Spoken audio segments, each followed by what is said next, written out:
Alam mo ba na may technique para madaling matandaan ang verb tenses in Nihongo? Gusto mo bang matutunan? Panoorin mo ang video to hanggang dulo. Konnichiwa, what's up nakamas? Ako nga pala si Jason. Isa akong OFW dito sa Japan. Sa video to, tuturuan kita ng technique para madaling matandaan ang verb tenses in Nihongo. Bago ang lahat, i-review muna natin ang lessons natin sa aking One Piece Nihongo lesson JLPT N5 series. So ito yung lesson 1 natin.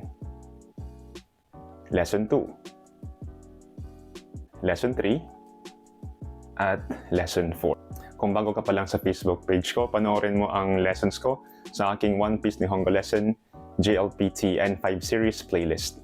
Now, ano nga ba ang technique para madaling matandaan ang verb tenses in Nihongo? Madali lang yan, mga nakamas. Gayahin mo lang ang hand gestures na gagawin ko. So ito, sa tai. Takunai. Takata. Takunakata. Okay, ulit. Tai. Takunai. Takata. Takunakata. Sige, itry natin ang group 1. Try natin ang verb na to. Ikitai.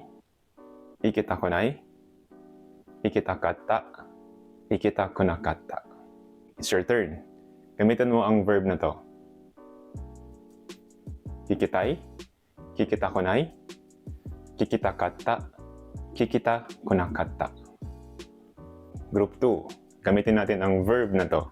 Tabetai, tabetakunai, tabetakata, tabetakunakata. It's your turn. Gamitin mo ang verb na to. Agetai, agetakunai, agetakata, agetakunakata. Group 3. Itong verb na to.